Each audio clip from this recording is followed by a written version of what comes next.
amén. Bueno, vamos a ir a la palabra del Señor. Estamos en el libro de Hechos. Seguimos en el libro de Hechos. Estamos en el capítulo 7. Iniciamos el capítulo 7 la semana pasada y vamos a leer a partir del versículo 32. Una traducción viviente. Y dice así la palabra del Señor: Yo soy el Dios de tus antepasados, el Dios de Abraham, de Isaac y de Jacob. Moisés tembló aterrorizado y no se atrevía a mirar. Entonces el Señor le dijo: Quítate las sandalias porque estás pisando tierra santa. Ciertamente he visto la opresión de mi pueblo en Egipto, he escuchado sus gemidos y he descendido para rescatarlos. Ahora ve, porque te envío de regreso a Egipto. Así que Dios envió de vuelta al mismo hombre que su pueblo había rechazado anteriormente cuando le preguntaron: ¿Quién te puso como gobernante y juez sobre nosotros? Mediante el ángel que se le apareció en la zarza ardiente, Dios envió a Moisés para que fuera gobernante y salvador. Y por medio de muchas maravillas y señales milagrosas, Él los sacó de Egipto, los guió a través del Mar Rojo y por el desierto durante 40 años. Moisés mismo le dijo al pueblo de Israel: Dios les levantará un profeta como yo de entre su propio pueblo. Moisés estuvo con nuestros antepasados, la asamblea del pueblo de Dios en el desierto, cuando el ángel le habló en el monte Sinaí, y allí Moisés recibió palabras que dan vida para transmitirlas a otros. Sin embargo, nuestros antepasados se negaron a escuchar a Moisés, lo rechazaron y quisieron volver a Egipto. Le dijeron a Aarón: haznos unos dioses que puedan guiarnos, porque no sabemos qué le ha pasado a este Moisés, quien nos sacó de Egipto. De manera que hicieron un ídolo en forma de becerro, le ofrecieron sacrificios y festejaron ese objeto que habían hecho. Entonces Dios se apartó de ellos y los abandonó para que sirvieran a las estrellas del cielo como sus dioses. En el libro de los profetas está escrito: Israel, ¿acaso era a mí a quien traías sacrificios y ofrendas durante esos 40 años en el desierto? No, llevabas a tus dioses paganos, el santuario de Moloc, la estrella de tu dios Refán y las imágenes que hiciste a fin de rendirles culto.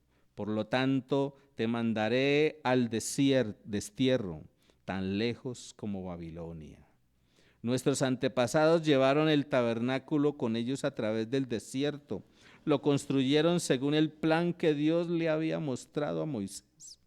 Años después, cuando Josué dirigió a nuestros antepasados en las batallas contra las naciones que Dios expulsó de esta tierra, el tabernáculo fue llevado con ellos al nuevo territorio y permaneció allí hasta los tiempos del rey David.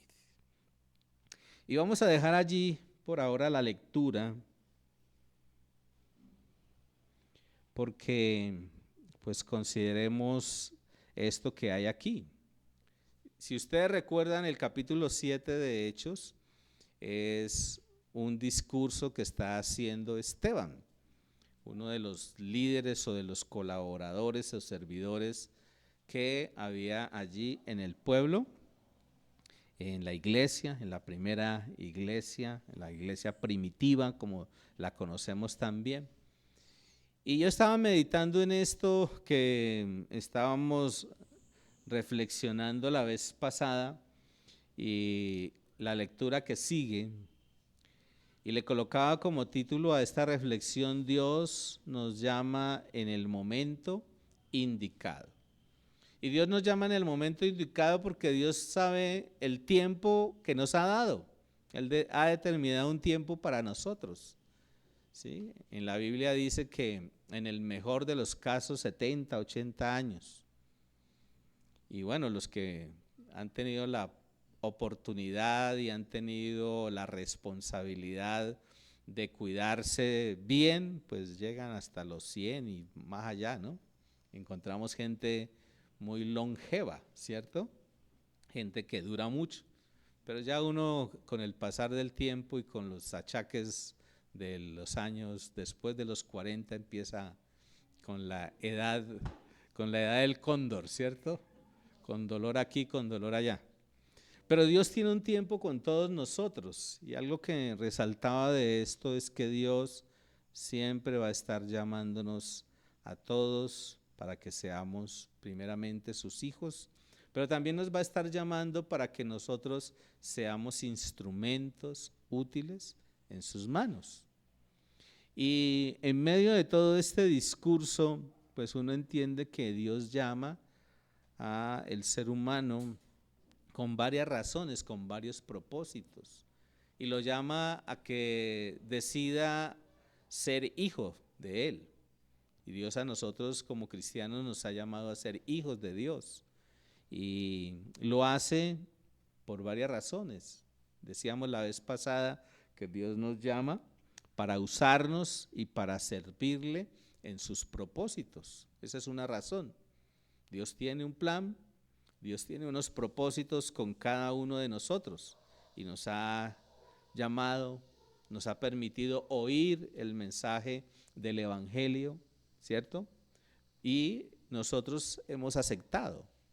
Ahora, no solamente la vida cristiana se queda en haber tomado la decisión de aceptar, sino en el hecho de nosotros poder seguir caminando en ese proceso de crecer, de madurar, de desarrollarnos. Y este hombre, Esteban, que es quien está dando este discurso y como les decía la vez pasada, está mostrando toda esa cosmovisión que tiene de la realidad social, de la realidad política, de la realidad espiritual de una nación, de un pueblo.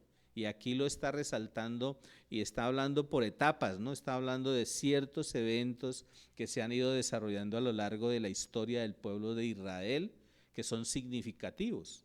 Y que quienes lo estaban oyendo, pues tenían que asentar la cabeza y darle la razón, porque también eran conocedores de la Biblia, de la palabra de Dios. Eran conocedores de todo esto que está narrando aquí Esteban.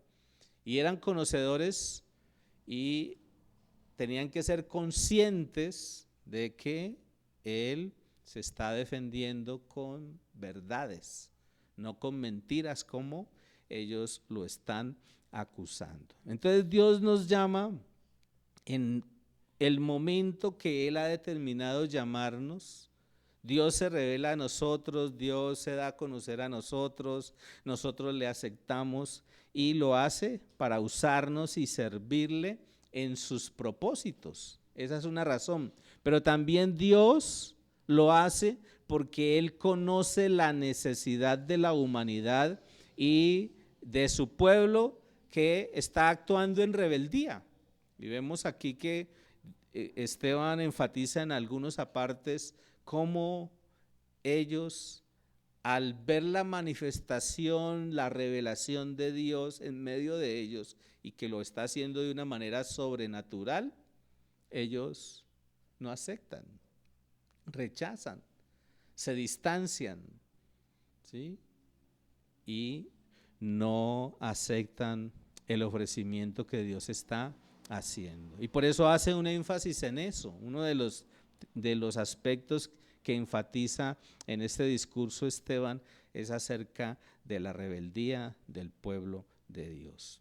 Y pensaba en otra razón. Dios nos llama y nos hace sus hijos o nos permite que seamos sus hijos porque siempre está pendiente de salvarnos, de ayudarnos. Nosotros no tenemos ninguna excusa o justificación para decir es que a mí Dios no me tendió la mano. Por muy difícil que sea la circunstancia, siempre en la medida en que uno recuerda ciertas situaciones que ha vivido, se da cuenta y se hace consciente de que Dios en algún momento tendió la mano. Y ya depende de nosotros, ¿no? Si nosotros aprovechamos y usamos esa ayuda que nos ofrece, nos apropiamos de esa ayuda, ¿sí? Disfrutamos de esa ayuda o decidimos no aceptarla. Yo recuerdo que hace algunos años alguien nos contaba una anécdota y en esa anécdota hablaba de un hombre que iba en un barco y que naufragó. Y entonces este hombre naufraga allí, está en el mar, en el agua, y empieza a orar: Señor, ven y ayúdame. Algo así, le ora al Señor, y en ese momento aparece un tronco grandísimo, tronco de madera, y él lo deja pasar. ¿Sí? Yo sé que el Señor va a venir a ayudarme. ¿Sí? Luego aparece, más tarde aparece una canoa con un pescador y el pescador le dice: coja el remo y yo lo ayudo. No, no, yo estoy esperando que el Señor venga a ayudarme. ¿Sí? Y bueno, para finalizar la historia, decía la persona, el hombre terminó en el estómago de un tiburón. ¿Sí? A veces Dios, en su misericordia, en su generosidad, en su bondad, manifiesta su ayuda, pero nosotros somos reacios a eso.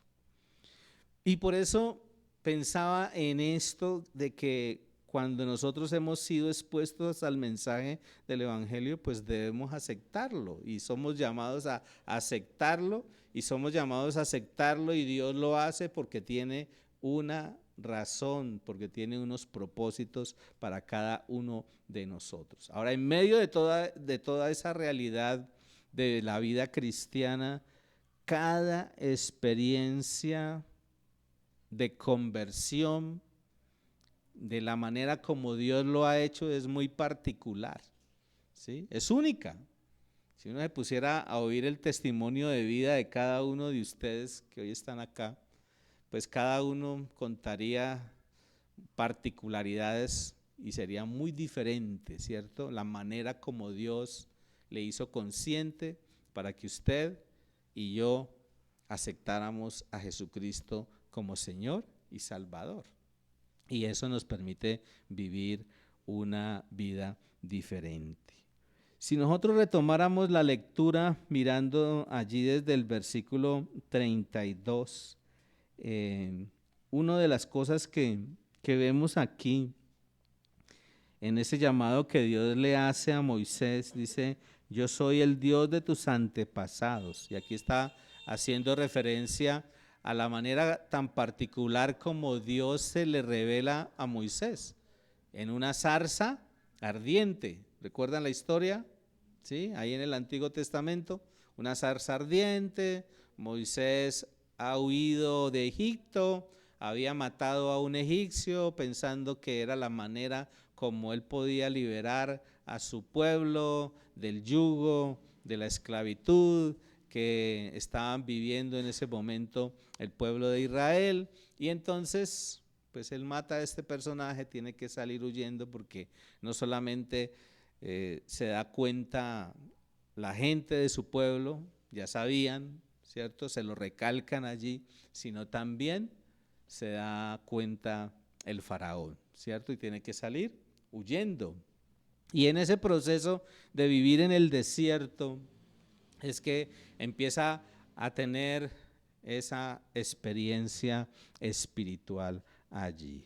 Y por eso podríamos decir nosotros, haciendo como una aplicación, que el desierto es una representación del mundo.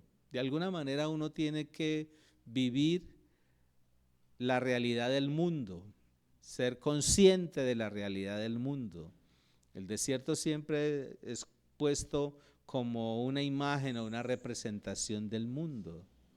En el desierto uno vive situaciones difíciles, ¿sí? La falta de agua, el exceso de calor, todo lo que se presenta producto de vivir en esas condiciones que a veces son difíciles para las personas que viven en el desierto y como le pasó al pueblo de Dios. Ahora, algo curioso aquí, y que es lo que Esteban manifiesta, es que Dios se revela, que Dios se manifiesta en la forma y método como Él quiere. Yo no sé si a alguno de ustedes se le ha manifestado, se le ha revelado con una zarza ardiente. ¿A alguno? A ver, levante la mano. ¿A alguno una zarza ardiente apareció allí en el camino y usted la vio ardiendo y no se consumía como le sucedió a Moisés? Yo veo que eso es una particularidad específica de él, ¿no?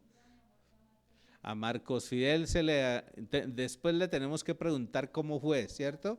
Y después tenemos que preguntarle cómo pasó. Pero miren que cada cosa es particular, no puede ser idéntica, es diferente en cada caso, en el caso de cada uno de nosotros. Lo cierto es que Dios se manifiesta, Dios se revela a nuestras vidas y lo hace a través de la proclamación del mensaje del Evangelio, pero Él usa diferentes situaciones, ¿sí?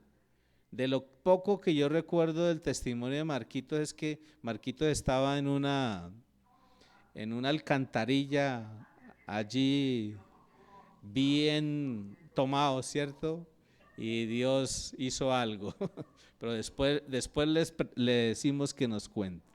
Dios escucha. Algo que vemos aquí es que cuando Dios se revela a alguien es porque tiene un propósito en mente, ¿no? Cuando Dios nos ha atraído hacia Él y nosotros hemos sido sensibles a su voz y hemos aceptado, nos hacemos conscientes de eso, de que tiene un propósito en mente con cada uno de nosotros. Y Él ha escuchado el clamor. Y aquí Esteban está hablando de que Dios se le reveló y se hizo ver de esa forma, de esa manera, en esa manifestación con Moisés, porque Dios tenía un propósito con Moisés específico. ¿Y cuál era? Pues que poderle responder a la necesidad de un pueblo. Vemos aquí que Dios estaba escuchando el clamor de esos hombres y mujeres de ese pueblo que gemían, que intercedían constantemente delante del Señor. Y creo que Dios nunca se va a quedar callado, ni nunca va a dejar de actuar cuando nosotros estamos insistiendo a que Él haga justicia. Por eso debemos ser intercesores.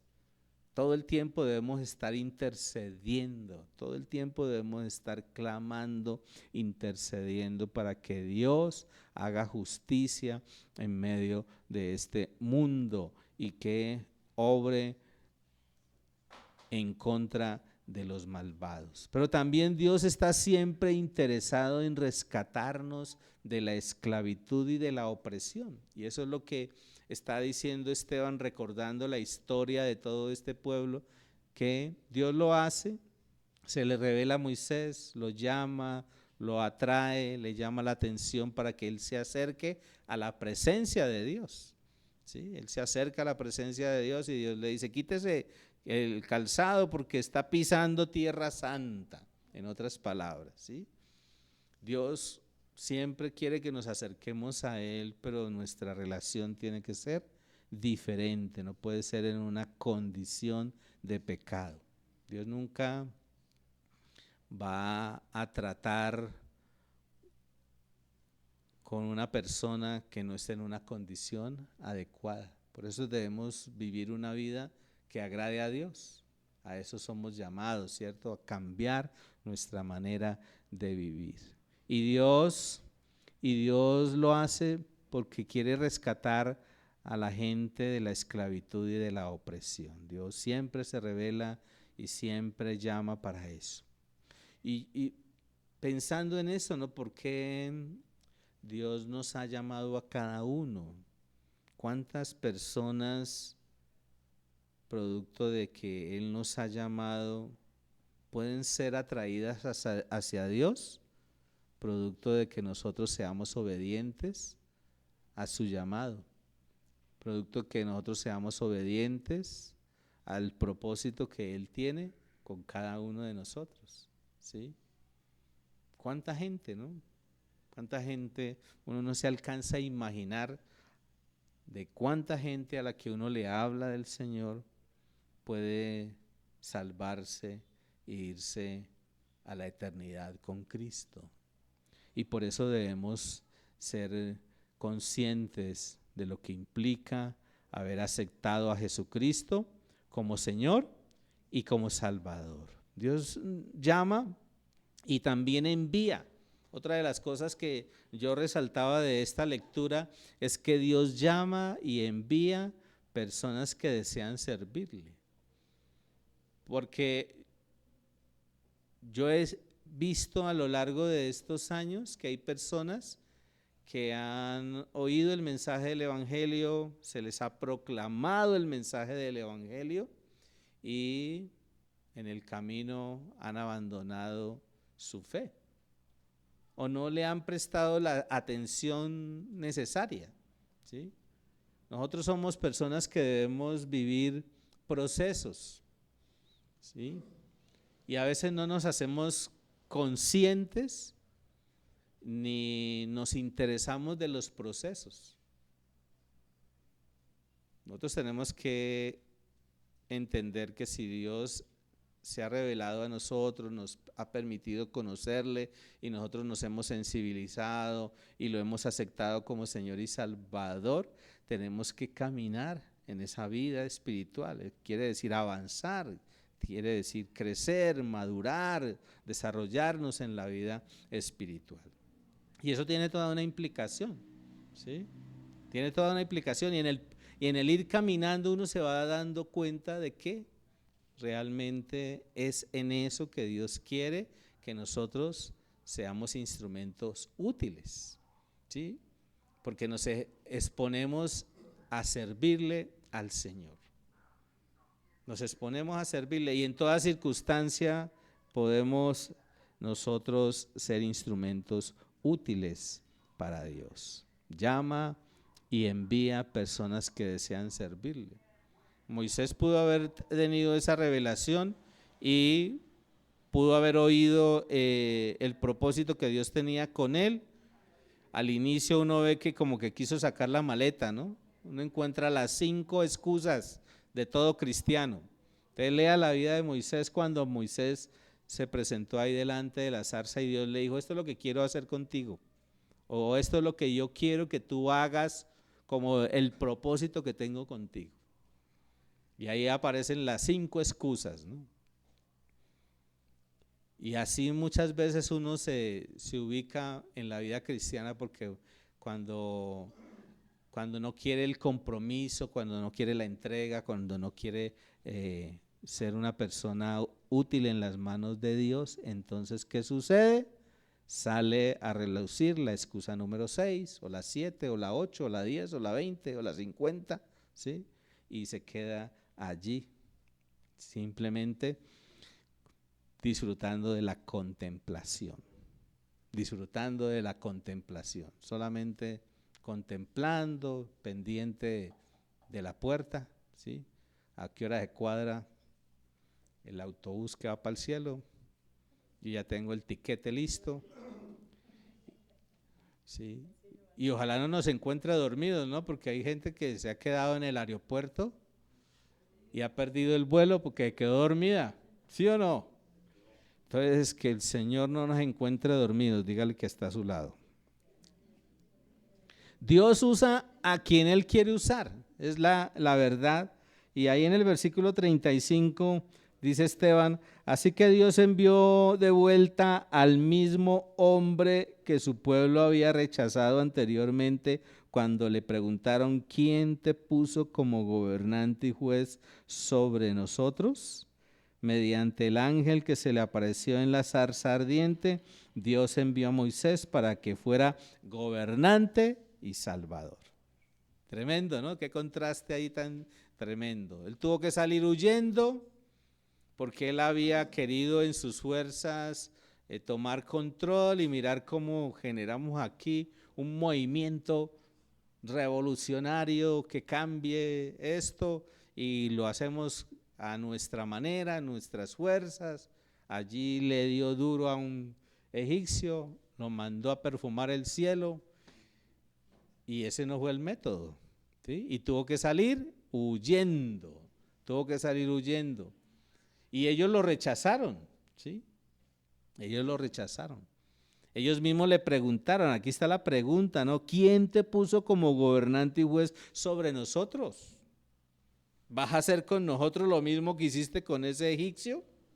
Y ahí fue que se delató, ¿cierto? Se dieron cuenta y él se da cuenta de esa situación, de que ellos ya estaban enterados de lo equivocado y de lo malo que había hecho. Tuvo que huir, pero Dios tiene un propósito con Moisés. Y así como Dios tiene un propósito con Moisés, Dios tiene un propósito con cada uno de nosotros. Y por eso decimos que Dios usa a quien Él quiere usar. ¿Sí? Dios usa a quien Él quiere usar. Podemos haber sido rechazados, podemos ser imperfectos, ¿no? Porque uno a veces se mira al espejo y uno dice, si mi bigote fuera no hacia abajo, sino hacia arriba, ¿cierto? Si mi nariz no fuera tan grande, sino más, ¿cierto? Más larguita. Y uno mantiene acomplejado, ¿cierto? Mantiene acomplejado. Ahora, si usted se mira al espejo y se ve repolludita o repolludito, eso ya tiene que evaluarlo es con cuántas libras de arroz, de papa, de harina se come, ¿cierto? Pero Dios nos diseñó de una manera particular y Dios nos ha creado con ese propósito de que seamos sus hijos y sus instrumentos. Así seamos temerosos, así seamos inseguros. Uno de los detalles en esta narrativa en donde Esteban está hablando sobre Moisés es la inseguridad y el temor de él. Se había vuelto un hombre inseguro, se había vuelto un hombre temeroso y aún lo manifiesta a través de su tartamudez, porque una de las excusas de Moisés, ¿cuál fue? Yo no sé hablar, entonces mande a otro. Y bueno, Dios cuando le pone el ojo a uno, ponga cuidado. Cuando Dios le pone el ojo a uno, lo perfecciona. ¿Sí? Lo perfecciona. Y entonces lo va puliendo, le va quitando cosas, arandelas, cosas que uno a veces tiene y piensa que uno se las sabe todas, que uno es perfecto, que uno es súper. Y resulta que Dios lo va puliendo, ¿no? Para ser humilde. Y eso hizo con Moisés. Y eso hará con cada uno de nosotros. Eso lo está haciendo todo el mundo, todo el tiempo. ¿Sí? Y en medio de su tartamudez, Dios dijo, bueno, vamos a ver una cosa. Te voy a hablar a ti y tú le transmites esto, hablas con Aarón, ¿sí? Aarón le explica al pueblo y entonces el mensaje se va a transmitir bien. Porque igual Dios es consciente de las debilidades que uno tiene, ¿no? Porque uno puede estar tartamudeando y de pronto el hermano se aguantaba ahí la tartamudez, pero que el pueblo esté ahí pendiente de oír a uno tartamudeando todo el tiempo, ¿sí? Y es complicado, ¿cierto? Pero Dios se apoya en lo que tenemos a la mano, ¿sí? ¿Y qué hace Dios? Pues lo envía nuevamente como gobernador, como libertador. Algo curioso que encontraba aquí también es el ministerio de los ángeles, porque él habla allí de eso, ¿no? Mirando esos pasajes que hay allí, dice mediante el ángel, versículo 35 estoy todavía, mediante el ángel que se le apareció en la zarza ardiente, Dios envió a Moisés para que fuera gobernante y salvador. Y uno encuentra que hay un ministerio, ¿no? Durante toda la historia del pueblo de Israel siempre aparecen ángeles que sirven, servidores del pueblo de Israel a lo largo de toda la historia. Y Dios le dio la ley a Moisés a través del ministerio de los ángeles, ¿sí? Vemos allí cómo Dios se apoya en los ángeles, pero también vemos cómo Dios se revela directamente en Moisés, ¿no? Porque vemos aquí teofanías en la Biblia, no solamente con Moisés, sino con otros personajes bíblicos donde él directamente habla a sus escogidos para que lleven el mensaje al pueblo de Dios. Una de las cosas que podríamos resaltar nosotros es que los ángeles han sido enviados con mensajes de Dios al pueblo. Por ejemplo, cuando él iba a encarnarse, lo que nosotros conocemos como la natividad, cuando Dios se iba a encarnar a través de Jesucristo, pues envía ángeles un ángel para que le hable a María, para que le hable a José, para que le hable a Zacarías, ¿sí? Para que le hable a los pastores de Belén, etcétera, etcétera. Dios, la verdad es que nos llama a servir para que en su pueblo haya libertad. La razón de él es esa, dice en el versículo 36, y por medio de muchas maravillas y señales milagrosas, él los sacó de Egipto, los guió a través del Mar Rojo y por el desierto durante 40 años. Aquí está resumiendo de una manera bastante concisa Esteban lo que Dios hizo con el pueblo de Israel cuando de una manera sobrenatural son sacados, ¿sí? Bajo el liderazgo de este hombre que inicialmente dudaba y tenía temor de ser instrumento en las manos de Dios. Y eso nos hace entender de que Dios usa y se manifiesta con poder y puede usar a cualquiera, ¿sí? Si usó a Moisés, nos puede usar a nosotros. Solo es disponernos, ser obedientes, ¿no? Dios dijo, voy a hacer esto, y él, bueno, aceptó. Al final tuvo que aceptar. Después de todas las excusas, ya no tuvo argumentos para decir, ¿qué otra cosa puedo decir para que no me pongan a hacer eso? ¿Sí? Y usted misma o usted mismo tiene que pensar, bueno, ¿qué puedo decir cuando Dios me dice, haga eso? No, pues listo, aquí estoy, ¿qué hay que hacer? ¿Sí? Ahora, una cosa es que hay que hacerlo bien, ¿no? Nosotros debemos hacer bien lo que Dios nos llama a hacer. Dios levanta creyentes que proclamen su salvación. Siempre va a levantar hombres y mujeres. Y en esa narrativa, en el versículo 37 dice, Moisés mismo le dijo al pueblo de Israel, Dios les levantará un profeta como yo de entre su propio pueblo. Moisés estuvo con nuestros antepasados, la asamblea del pueblo de Dios en el desierto, cuando el ángel le habló en el monte Sinaí, y allí Moisés recibió palabras que dan vida para transmitirlas a nosotros. Sin embargo, nuestros antepasados se negaron a escuchar a Moisés, lo rechazaron y quisieron volver a Egipto. Y es triste esta parte, ¿no? Yo veía que Dios es un Dios misericordioso, pero también un Dios justo. Por eso quien oye el mensaje de Dios es responsable de lo que oye. Usted oye el mensaje, pero usted se convierte en una persona responsable de lo que ha oído. Usted tiene que lidiar, tiene que actuar ante lo que Dios dice, ¿sí? Y aquí vemos cómo Dios también trata ante la desobediencia y el rechazo, porque hubo rechazo, hubo desobediencia. Y uno podría decir, pero bueno, si Dios se ha revelado de una manera tan tremenda, tan extraordinaria, ¿por qué tanta rebeldía? 40 años.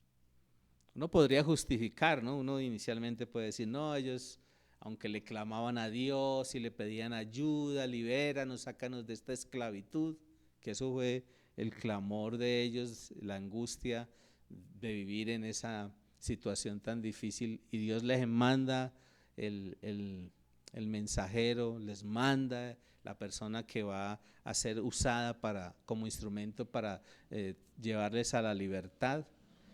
Y uno podría decir, bueno, inicialmente esta gente no le creía, pero luego empiezan a ver todas esas maravillas, comienzan a ver todas esas plagas, cómo se van dando, y ellos eran cuidados, protegidos de todas esas plagas, y los egipcios afectados.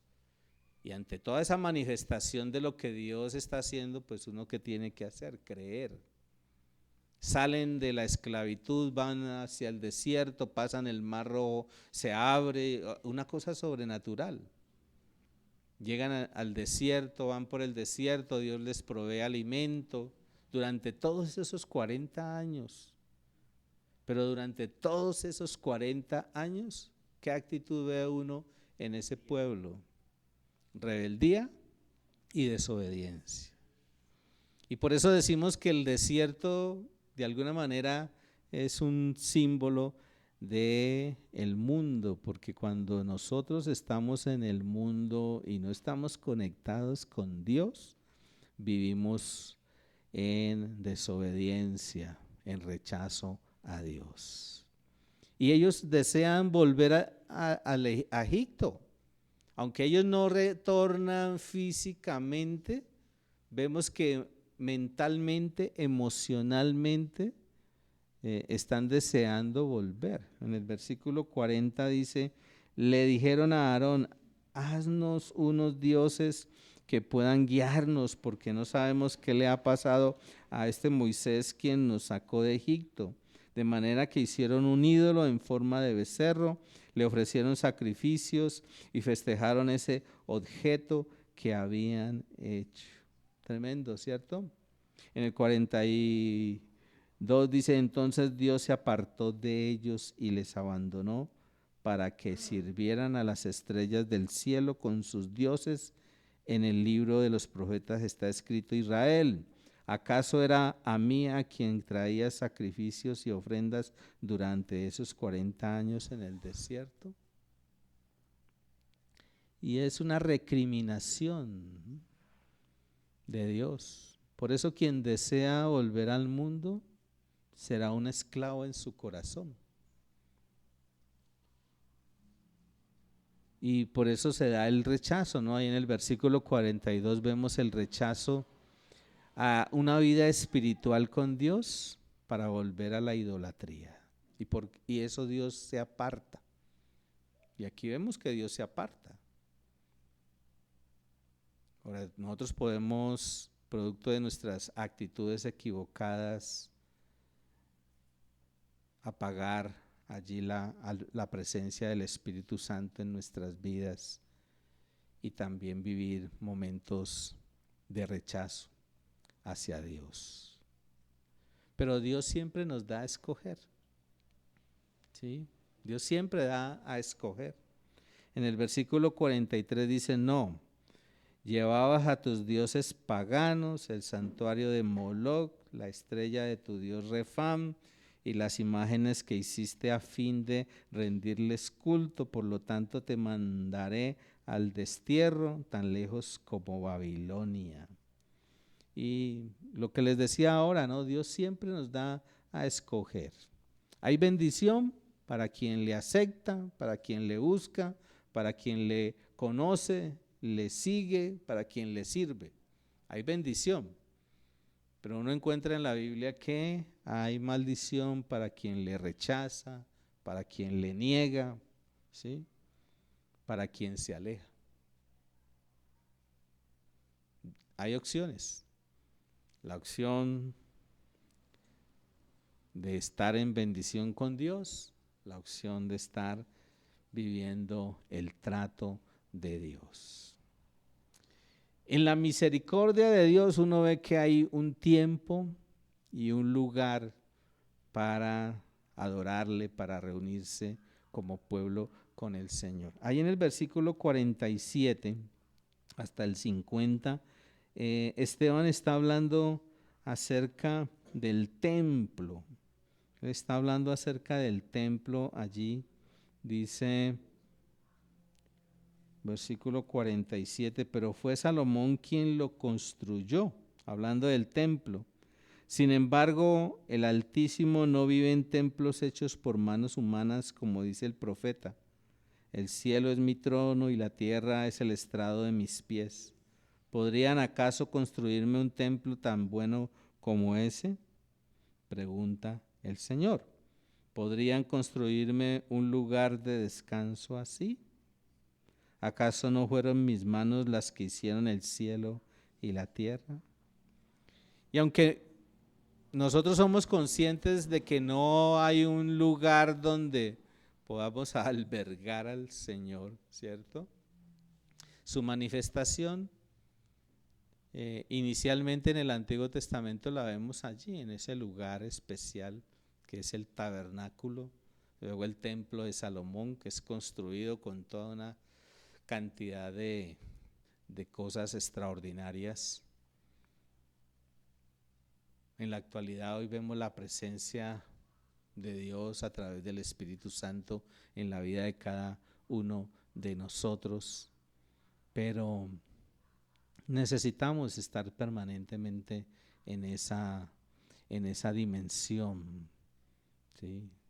Estar en esa dimensión, porque si no estamos en esa dimensión espiritual, pues no vamos a disfrutar de todo lo que Él nos ofrece. Y en toda esta narrativa que está haciendo Esteban, pues él nos enseña que Dios no se agrada de los que le resisten, que Dios, más que religiosidad, más que ritos, quiere una espiritualidad genuina. Ustedes ven allí en el versículo 51 dice, pueblo terco, ustedes son paganos de corazón, sordos a la verdad, resistirán para siempre al Espíritu Santo. Eso es lo que hicieron sus antepasados y ustedes también. Y aquí está exhortando fuertemente Esteban a esta gente. ¿Por qué? Porque son personas que están yendo en contra de lo que Dios quiere con ellos como sus hijos. En el versículo 52 mencionen a un profeta a quien sus antepasados no hayan perseguido. Hasta mataron a los que predijeron la venida del justo, el Mesías, a quien ustedes traicionaron y asesinaron. Es un discurso bastante fuerte ¿no? El que está haciendo Esteban aquí en esta parte, pero eso nos enseña que Dios no se agrada de los que le resisten y de que de nada le sirve la religiosidad o los ritos a alguien sin una genuina espiritualidad. Por eso nuestros corazones son los que deben ser circuncidados, ¿no? Porque más adelante dice, deliberadamente desobedecieron la ley de Dios a pesar de que la recibieron de manos de ángeles, dice Esteban, ¿sí? Hablando de la circuncisión, que a veces le ponían más interés a circuncidarse físicamente que hacer ese proceso en el corazón. Y hoy somos conscientes de eso, ¿no? Si nosotros hemos sido llamados por Dios y hemos aceptado el llamado de Dios, pues necesitamos circuncidar nuestro corazón. Más que hacer un rito en donde nos quiten un pedacito de carne, como lo hacían en ese momento, ¿cierto? Donde nos hagan una pequeña herida allí, ¿sí? Como una señal de un pacto, es circuncidar el corazón.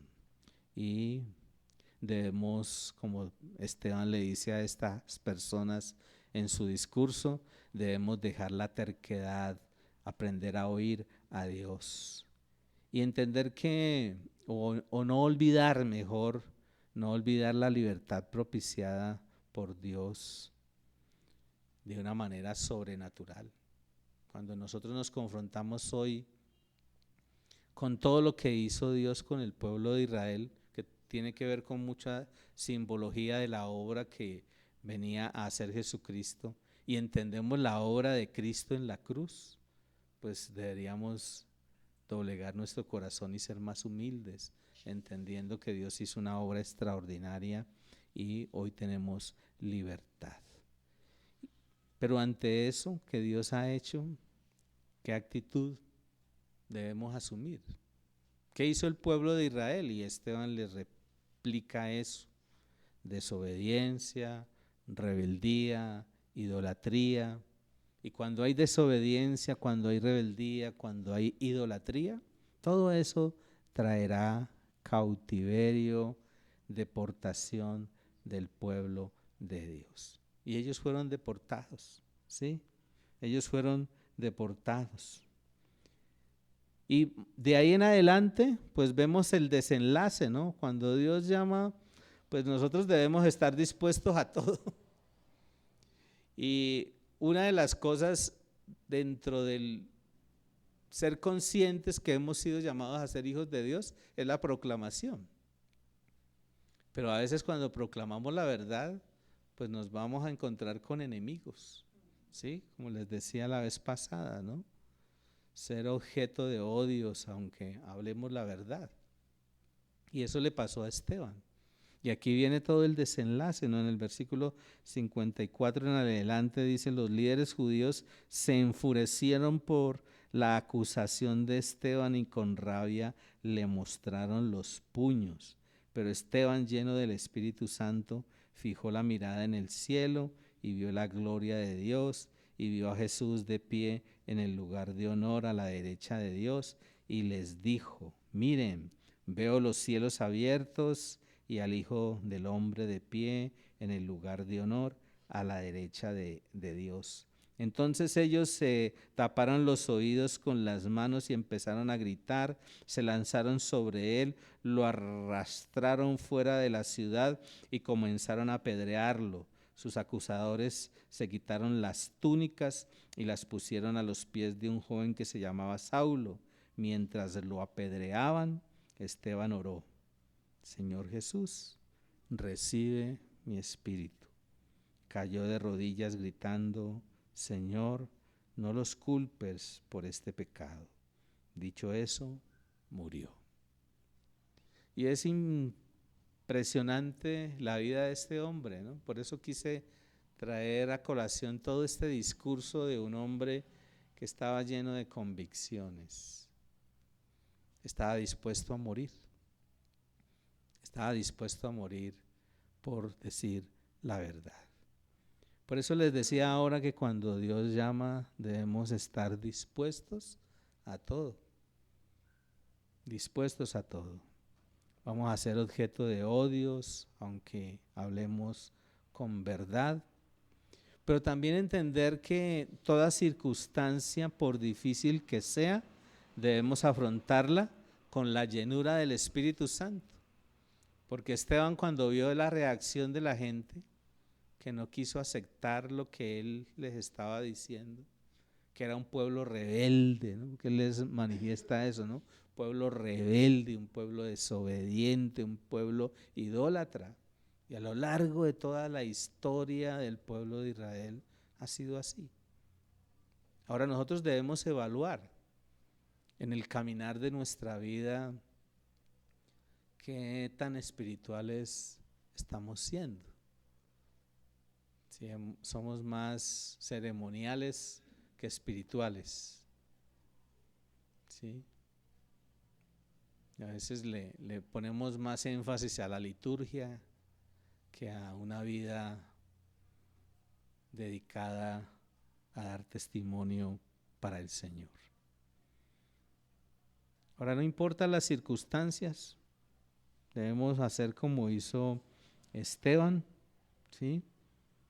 Esteban, como dice ahí en el versículo 55, lleno del Espíritu Santo, fijó la mirada en el cielo y vio la gloria de Dios y vio a Jesús de pie en el lugar de honor a la derecha de Dios.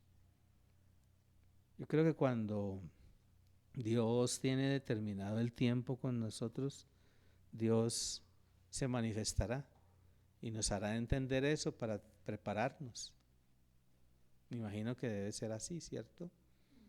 Dará el momento para prepararnos y poder enfocar nuestra mirada en el Señor, la cual no deberíamos bajar, ¿no? Pensaba en esto, ¿no? Nosotros no deberíamos bajar nuestra mirada.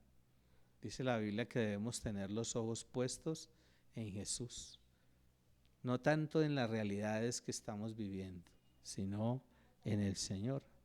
Y que si somos llamados por Él para ser sus instrumentos, para servirles, para ser instrumentos de bendición para otros, porque el solo hecho de que usted proclame el nombre de Dios, el mensaje de Dios, el mensaje de la salvación, el evangelio, ¿hasta dónde llegará el impacto de la influencia de ese mensaje? ¿Hasta dónde podría llegar? ¿A quiénes podría llegar? Por eso no nos podemos quedar callados. Si demandan de nosotros defensa, ¿qué debemos hacer? Pues mostrar la verdad, ¿sí o no? Pero para eso tenemos que conocer la verdad. Por eso la verdad debe ser conocida. Y la verdad es Jesucristo. Nosotros debemos conocer a Jesucristo. Y que su Espíritu sea el que nos guíe, su Espíritu sea el que nos llene, su Espíritu sea el que nos motive, su Espíritu sea el que nos fortalezca para confrontarnos con tantas adversidades, para confrontarnos con tantas situaciones complicadas, pero también para tener paz y poder caminar en esa paz que solamente el Señor da. Voy a invitarles a que nos pongamos de pie y ahí en actitud de oración y de adoración con este cántico vamos a terminar este tiempo.